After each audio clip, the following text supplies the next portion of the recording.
The New Orleans Saints defense needs a ton of help, and they should start in the trenches. The good news is that in this year's draft, there's a lot of help available. We got all that and a little bit of lagniappe for you on today's episode of Locked On Saints.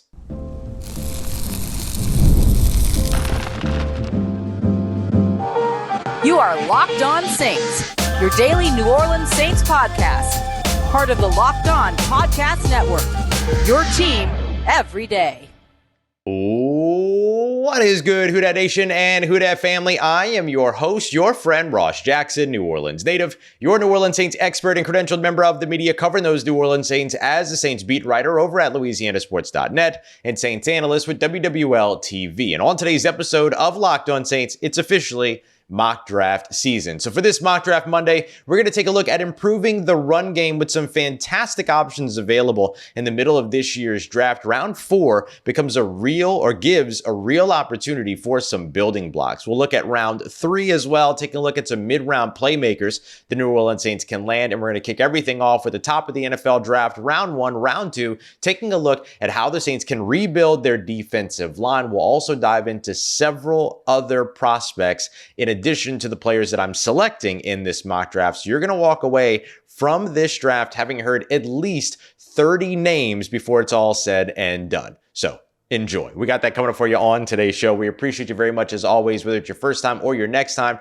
for making us your first listen and for being an everydayer here on the show, which is a proud part of Locked On Podcast Network, your team every day. The New Orleans Saints need desperate help over on the, or desperately in need of help over on the defensive side of the football. And this year's NFL draft provides a lot of opportunity for them to rebuild in the trenches, whether they want to do so early or do so late. Let's take a look at what it would look like for the New Orleans Saints if they did so early. So we're just doing a 4-round mock draft here because that's 6 of the New Orleans Saints selections. They've got selections in 6 and 7 as well. Some of that might come down to some compensatory conversations and things like that. And so we'll leave that for another time. Let's start off here first with the selections that are all going to take place within the top 127, top 130 picks. This is a big opportunity for the New Orleans Saints to rebuild, having 6 selections in the top 130, top 150, depending upon compensatory selections and all those things. So let's take a look at those. We'll start off with round 1, pick 10.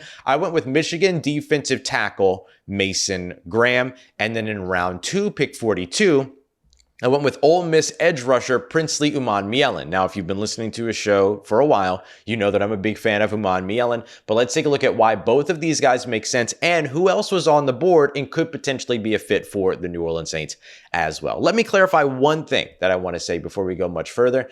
What I don't care about in this draft is if anyone believes that a player is going to be drafted earlier than they go in this mock draft. It is December 30th. We do not care. We do not care. We're looking at the prospects that make sense for the New Orleans Saints right now. All of these guys are going to impact, for better or for worse, their draft stock and their draft positioning over the course of the draft process, the combine, Senior Bowl, all those other things, top 30 visits, interviews, all other stuff.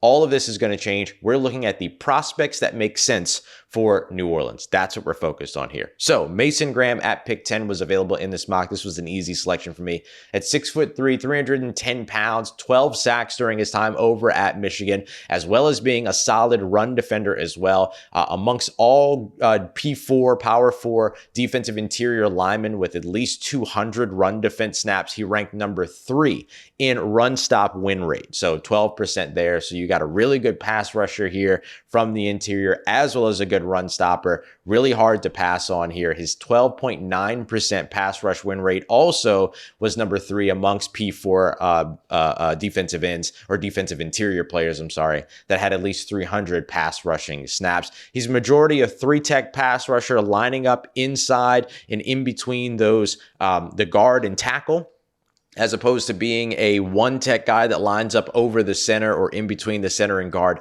Played 406 snaps in 2024 in that area, as opposed to that 1-gap or A-gap 1-tech playing there only 11 times in 2024. So this is the guy that you're looking for to come in and generate good pressure, but also give you some really outstanding production in the run game as well. Somebody that can partner with Brian Brzee and cause a little bit of havoc on the defensive interior. So I really like Mason Graham as a fit for the New Orleans Saints, no matter what shifts or changes with their defensive scheme with a new defensive coordinator on the way. Other picks for me in the order that they make the most sense: Michigan cornerback Will Johnson, top corner in this year's draft, more than likely. Probably very hard to pass up on for the New Orleans Saints, although they could go out there and get Paulson Adebo back before they get into this draft. So something to watch there. Another edge rusher they could go for, Tennessee edge rusher James Pierce Jr., 6'5", 243 pounds, a little bit undersized, but fantastic speed pass rusher, 11 sacks in 2023. Great run defender as well. So somebody that maybe, if the prototypes of the Saints pass rusher shift, could make sense. Texas offensive lineman Kelvin Banks Jr., tackle right now, but probably could play anywhere on the offensive line, but tough to spend a top 10 pick on somebody that's probably going to end up on your interior. Mizzou wide receiver Luther Burden was there as well, but a little bit undersized wide receiver. I'm looking for a more bigger bodied guy for New Orleans. And in Georgia safety Malachi Stark, solid deep safety, but just not really enough of a playmaker so far to be a top 10 safety selected, but could also play in the slot, so it does give you some versatility. If he falls out of the first round, which happens with safeties, could be somebody to look at in the second round, but not somebody that I would invest a top 10 selection in. Let's take a look now at round 2, pick 42, Ole Miss defensive end Princely Umanmielen, 6'5", 255 pounds. Has the ability to bulk up, certainly has the frame for it, so can support more weight there. Disruptive pass rusher that can win with speed, a lot more of a finesse pass rusher than a power pass rusher, but maybe if he puts on a little bit more of the weight, bulks up a little bit at the NFL level, then you start to see some of the power come through.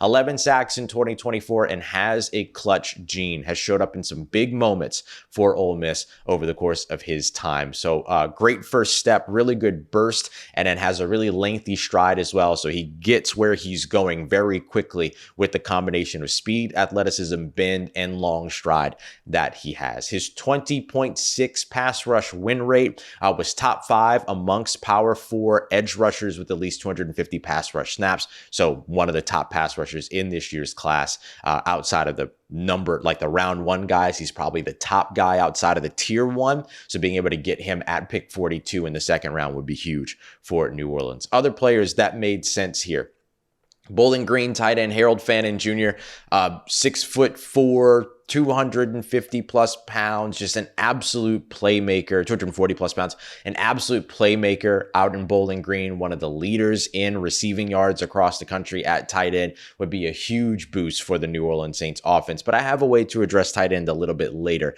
even though we didn't address it here. And we've also got Ohio State edge rusher JT Tuimoloau, who comes in with a kind of prototypical edge rusher build for what the New Orleans Saints like so far, has the Ohio State ties as well, and just massively productive as well with over 10 sacks in this season. Alabama edge rusher LT, not JT, but LT Overton, another prototypical edge rusher. He's got better analytics though in terms of pass rush win rate, run stop rate and stuff like that, then he has actual stat production. So something to keep in mind there. And then a couple of defensive tackles, another Michigan defensive tackle, Kenneth Grant, and then Kentucky defensive tackle, Deion Walker. Kenneth Grant could be a guy that also goes in the first round easily in this draft. A little bit more of the kind of one gap type guy, 2 gap, maybe 1 tech kind of dude, whereas Deion Walker can kind of move around a little bit. But since we already went defensive tackle, didn't feel appropriate to go defensive tackle 2 picks in a row here to start off the draft. Could revisit the position later, but you also have free agency that's sort of predetermined a little bit of what you're doing here. So the Saints could easily have added a defensive tackle in free agency as well. Coming up next, I want to grab some playmakers for this New Orleans Saints team, and round 3 presents some solid opportunities, including getting that big-bodied physical wide receiver that the New Orleans Saints desperately need. Let's get to that next as we continue on with today's episode of Locked On Saints, part of Locked On Podcast Network, your team every day.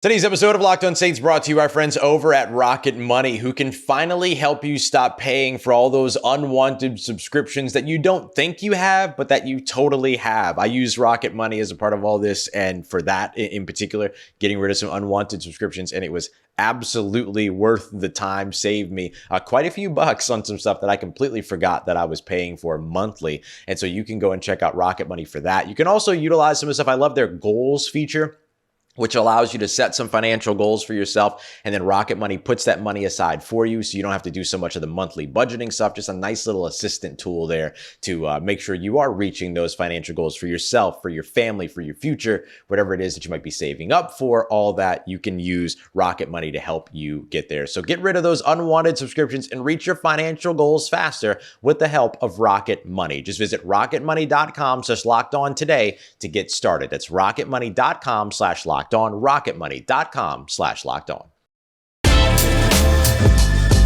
All right, family, continuing on with our mock draft Monday here on today's show. We bolstered the defensive line quite a bit with the first two overall selections, going Mason Graham out of Michigan and Princely Umanmielen out of Ole Miss.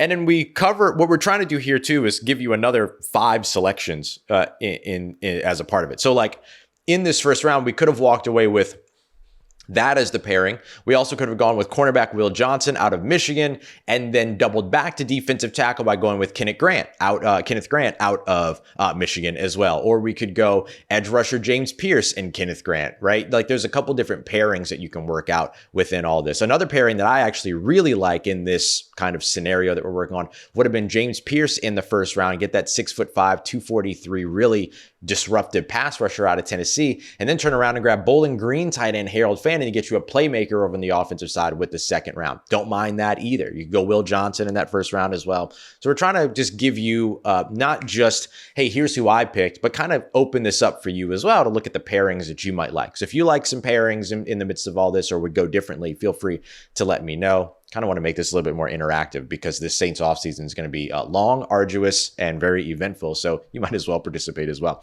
Let's take a look at the 2 third-round picks that New Orleans Saints have right now, projected at pick 74 overall, and then projected at 89 overall for the second selection. I wanted to focus on offensive playmakers in this one just based upon who is available on the board. So what I went with in this one, at pick 74, Iowa State wide receiver Jayden Higgins. And then at pick 89, Notre Dame tight end Mitchell Evans. So let me explain why I went with these 2 selections. First, we'll do just like we did. I'll go with Higgins, explain that, and then give you a couple of more prospects that could have been taken at 74. Because there's actually a couple players that I would have taken at this position and been perfectly fine with. And Jayden Higgins, though, was at the top for me.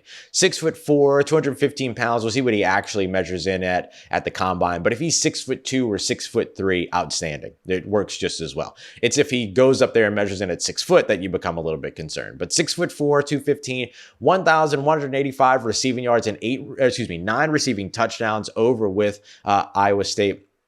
56% contested catch rate, my apologies, and a 2.2% drop rate. So this is a guy that's got safe hands, that can go up there and make some of those contested catches, that has the big body, has the production as well at the collegiate level. He's got a crazy catch radius as well with that length that he has, long arms, big frame, all that. Really polished route runner as well. So, okay, let's think about this. Contested catches, safe hands, polished route runner, good catch radius.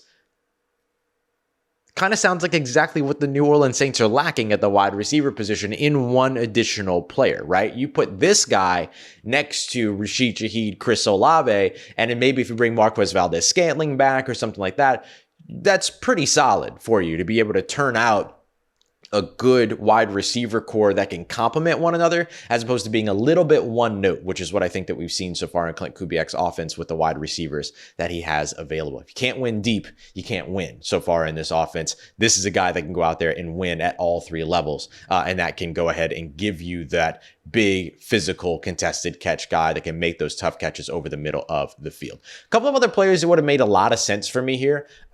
Utah State wide receiver Jaylen Royals, 6 foot even, so he's not as big a frame as Higgins is. That's kind of why I lean toward Higgins a bit. But also you've got Jaylen Royals coming off of a foot injury. That foot injury is not expected to impact his pre-draft process at all. And I will tell you this, that throughout the draft process, his stock is going to go crazy once he gets out there. Easily one of the best wide receivers in college football. Just no one's really gotten to appreciate it because of that foot injury and because he plays at Utah State. But that's a guy, Jaylen Royals, whose name is going to blow up over the course of the draft process. Another one that I was looking at was Ohio State edge rusher Jack Sawyer. Productive, good size, Ohio State connection, all that.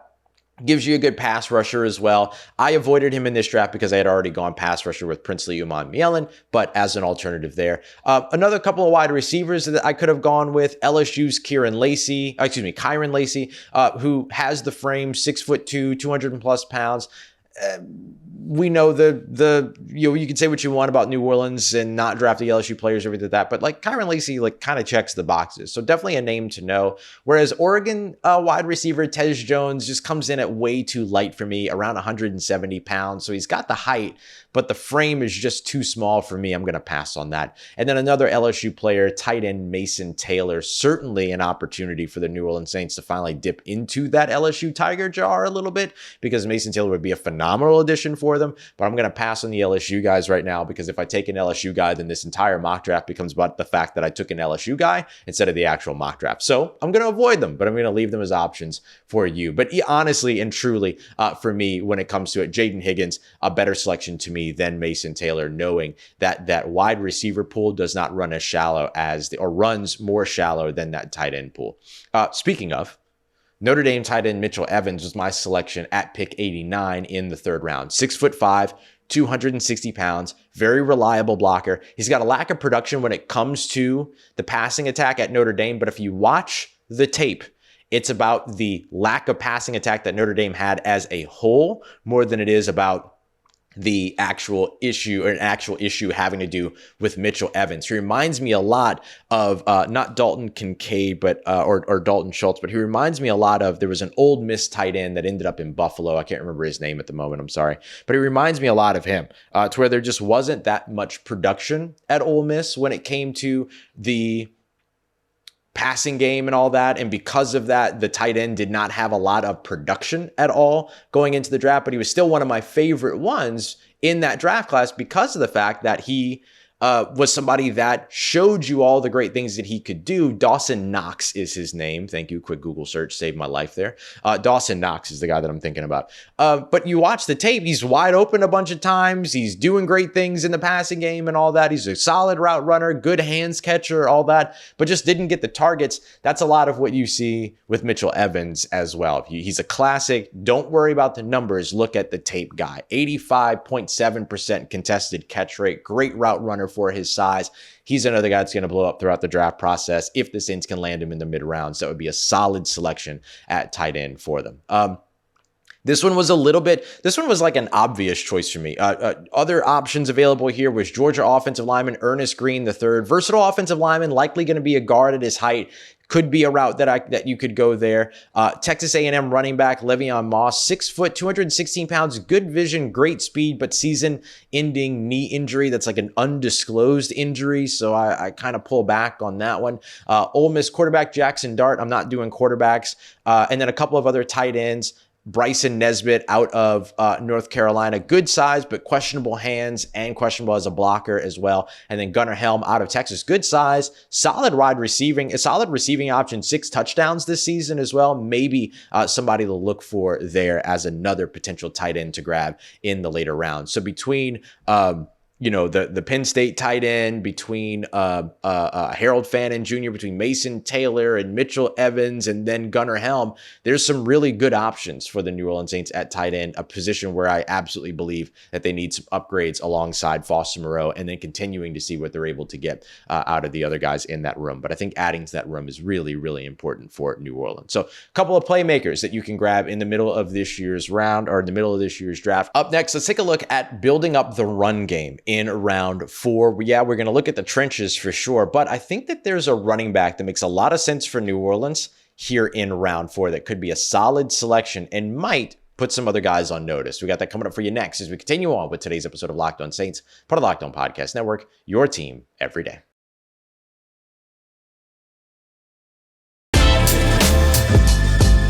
Let's get it, Who Dat Nation. The New Orleans Saints have Alvin Kamara extended for the next couple of seasons, and they've seen some promise from TCU running back Kendre Miller, but they could still add to their running back room this offseason, whether it's via free agency or at running back. And in fact, I think that they should. And that's what we're going to do here as we lead off round 4 of our 2024 4-round mock draft. The Saints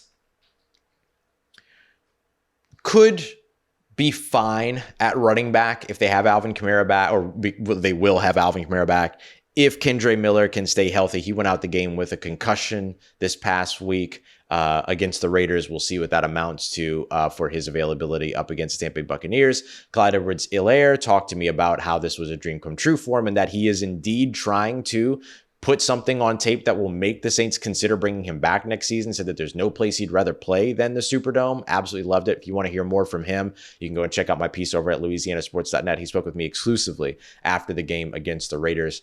So that's ready for you over there. But I think the Saints could bring back Clyde Edwards-Helaire, and I think that they could also invest in running backs in this year's draft. And one of the guys that I really like is Kansas State running back DJ Giddens, which is who I went with at round 4, pick 111. At round 4, pick 127, we're also going to solidify a little bit of that offensive line. We're going with Alabama offensive lineman Jayden Roberts. So let's take a look at each of these selections.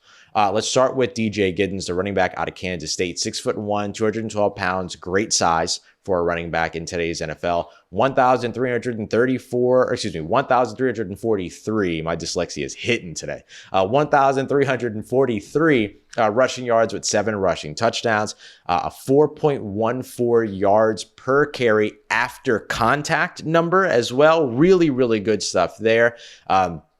Had 25 rushes of over 15 yards in 2024. He was 7th in college football, I believe, in that number. Lots of zone run experience as well, with over 90 of those reps so far this season. He's got good production there too. Runs a lot of gap scheme, but it's good to have a little bit of versatility to pair with Alvin Kamara. And he's an elusive back with solid speed as well. Really good guy to come in and maybe challenge Kendre Miller for that number 2 running back role. The Saints, with their new head coach, might have a new offense, might have a new offensive coordinator, might have a new offensive play caller, depending upon who that head coach is. Sitting with what the Saints have within this running back room and kind of playing it complacent, not advised for New Orleans going into that if they're going to be making some changes across their coaching staff. Go out there, find the guys that are going to better fit your vision and what you're doing. Now, here's the thing. Really, really good options here in the 4th round, where if you don't go DJ Giddens, there's some really, really good selections here. You could go back to Texas A&M running back Le'Veon Moss. We broke him down just a second ago. Really good speed, great size, undisclosed knee injury that kind of ended his season, 6 foot, 215 pounds, all that stuff. But look, the thing with him is you're rolling the dice on the injury. He was still here in the 4th round, even though he was also there for the end of the 3rd round for me. So you could roll the dice there. Last time the Saints didn't roll the dice on a knee injury, that turned into the Tennessee Titans drafting Tajay Spears from here in town at Tulane, but then they also rolled the dice on a knee injury, and that's how they kind of ended up in the situation with Kendre Miller and the injuries and all those other things. So we'll see where things go from there. Oregon offensive tackle Ajani Cornelius is another good one here. 6'5", 215 pounds. He's a career right tackle. Has only allowed 3 sacks in 3 years over at Oregon. And you know that Oregon Ducks offensive line, they're very accustomed to the zone run game, moving, getting lateral, all those other things. So a guy that at 6'5", you could potentially argue could move inside and could give you a little bit of help on the interior of your offensive line there. Ole Miss edge rusher Jared Ivey, productive pass rusher, 6'6", 285 pounds. A very prototypical guy that matches what the Saints are currently looking for at that position. Utah linebacker Lander Barton, 6'4", 236 pounds. It's a well-sized linebacker. 19.5% missed tackle rate with 22 missed tackles over the last 2 seasons is a little concerning for sure, but he's a solid run defender when he does get there, wrap up all that. Saints need to start looking at their future at linebacker. And then finally, Washington cornerback Ephesians Prysock. Let me tell you about this kid, all right? 6'4", 190-pound corner. He's a junior. I don't think he's declared for the draft yet, but could be drafted way higher than this based on his traits. I'll give you that. But 6 penalties, 1 in each of the last 5 games is maybe something that dings him a little bit, but a 58.9 completion percentage allowed over the course of his career and just a 90.1 passer rating. Not great, but also not bad at all. The Arizona, formerly of Arizona, transferred to Washington, started opposite Thaddeus Dixon over there. Really good in sort of this 6'4", 6'1" long cornerback tandem. Definitely a name to know, Ephesians Prysock, going into this year's draft class. If he declares for the draft, could be another one that skyrockets throughout the draft process, and certainly could have been a good pick here too. I could argue that any of those selections at round 4, pick 111 makes sense for New Orleans. At round 4, pick 127, I wrapped up this mock draft with Alabama offensive lineman Jayden Roberts, 6'5", 310 pounds. Could probably start immediately for you at left guard. He's played right guard his entire time at college, so you have to change his side, but that's not as bad as moving him to the outside as a whole. And you'd have a training camp, off-season process to do that, all that. 10 hurries allowed so far this season, but only 1 sack on the year. Has experience as a zone run blocker as well. Has experience in a more pro-style offense in terms of drop back passing, everything like that, but also can help you out because of his mobility and ability to move and familiarity with being on the move in play action, bootleg, moving pockets, all those other things. Those types of passing plays he excels in as well. His true pass rush sets have been a little bit shaky. When we talk about true pass rush sets, we mean straight dropbacks, but you can work on that at the NFL level, kind of get him up to speed. But man, really, really talented, athletic, big, and productive player on the offensive line. Other guys that were on the board here, Colorado wide receiver Will Sheppard, explosive guy, good size, all that. Could absolutely be a selection if the Saints haven't invested in a big body wide receiver by this point. Miami, Florida, right? Miami Hurricanes edge rusher Tyler Barron, 6'5", 260 pounds, 18.5% pass rush win rate, 8 sacks in 2024. Would be a great guy to roll the dice on here at the end of the 4th round. Iowa State defensive tackle Tyler Anyadam comes in just a little bit undersized, 6'4", 295 pounds. So it's not the 6'4" part, it's the 295 pounds part. So easy to bolster that. Can add some weight to that frame for sure. Very intriguing development prospect in the middle of the draft. And then you got guys that are a little bit too undersized for me. Tulane defensive tackle Patrick Jenkins, 293 pounds. Again, you can bulk up the weight, but at 6'2", just a little bit too small for me when it comes to what the Saints need, which is a powerful run-stopping guy that can help you out in the middle of the defensive line there. And in Kansas, cornerback Kobe Bryant, C-O-B-E-E Bryant, undersized at 174 pounds. That's a pass for me. So there you go. That's our mock draft, as well as several other candidates that were available around that time. This is how I'm going to try to do most of my mock drafts this offseason, so you're not just stuck with the guys that I pick, but that you can sort of make some selections for yourself as well. But my selections in this one, round 1, pick 10, Michigan defensive tackle Mason Graham. Then I went Ole Miss edge rusher Princely Umanmielen in the 2nd round.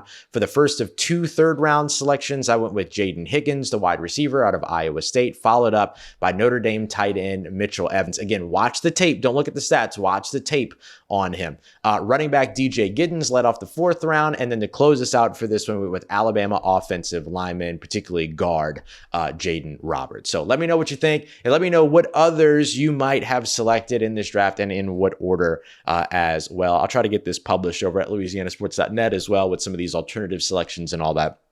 That way you can see it as well. I'll send all this to the insiders as well in a Google Doc so you can see all of it and let me know what you think. All right, we appreciate you very much as always, y'all, for coming through for another episode. Coming up tomorrow, continue to look ahead to the New Orleans Saints. Let's power rank their head coaching candidates and options, the realistic ones, and take a look at which ones are going to be the best fits for New Orleans as they get closer and closer to really getting that coaching search going in earnest. We'll do that in tomorrow's episode on Tuesday. We appreciate you very much as always for making us a part of your day, part of your routine, for saying yes to me and the show. If you see me, please say hi. Big shout out to Brett for doing exactly that yesterday at the Saints game. And as always, if you need anything else around your New Orleans Saints in between these episodes, make sure you follow me on your favorite social media at Ross Jackson, N-O-L-A. Hit me up. Let me know how the family's doing. Let me know how you living. Let me know how you momming them. And trust you, that nation.